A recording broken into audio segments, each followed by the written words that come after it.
Chapter 13 આંકડાશાસ્ત્ર ધોરણ 7 મધ્યસ્થ માટેનો દાખલો છે.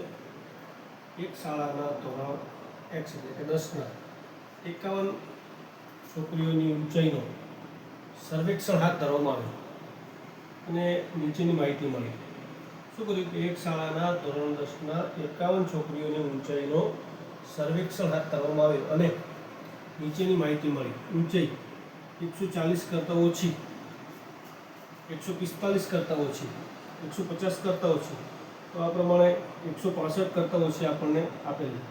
છોકરીઓની સંખ્યા 140 કરતાં ઓછી એમાં 4, 145 કરતાં ઓછી જે છે એમાં 11, પછી 29, 40, 46 અને 51.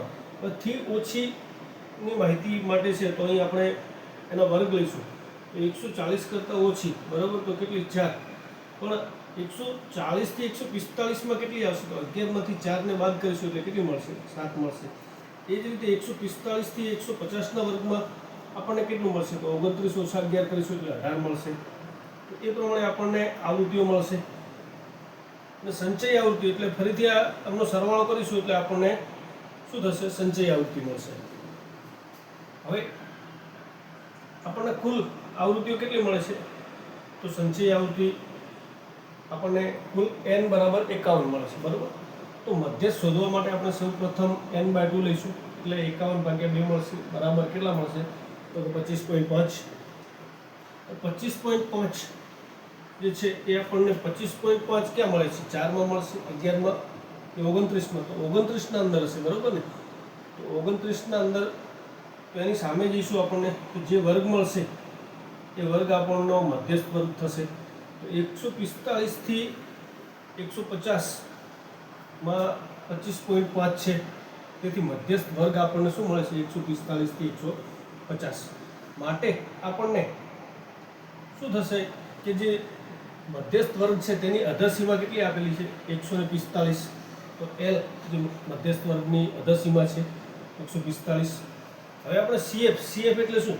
તો જે વર્ગમાં આપણને n/2 મળે તેને ઉપરના જે છે ભાગમાં એટલે કે મધ્યસ્થ વર્ગથી આગળનો જે વર્ગ છે બરાબર, તો તેની સંચય આવૃત્તિ, મધ્યસ્થ વર્ગનો આગળનો વર્ગ છે એની સંચય આવૃત્તિ કેટલી મળે છે આપણને? તો 11 મળશે.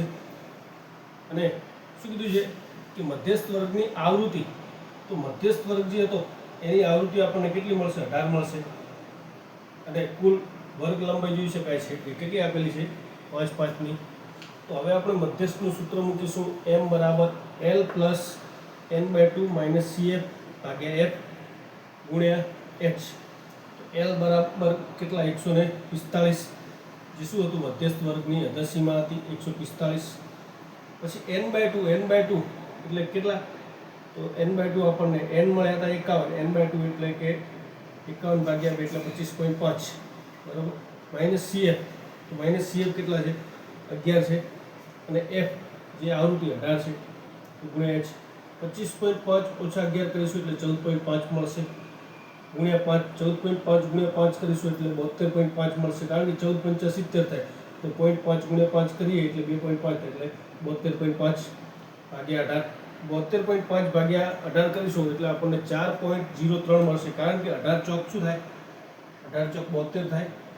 અને તો આપણને શું મળશે કે 72.5 ભાગ્યા 18 કરીશું એટલે 4.03 મળશે. 4.03 નો 145 સાથેનો સરવાળો કરીએ તો આપણને શું મળશે? તો કે 145 પ્લસ કેટલા કરીશું?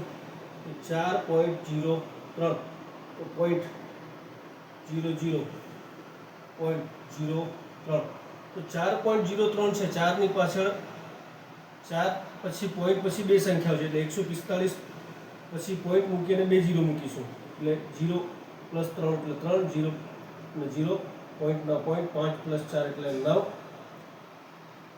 4 અને 1. તો આપણને શું મળશે? આ રીતે 149.03 મળશે. આમ છોકરીઓની મધ્યસ્થ ઊંચાઈ આપણને કેટલી મળશે? તો કે 149.03 મળશે.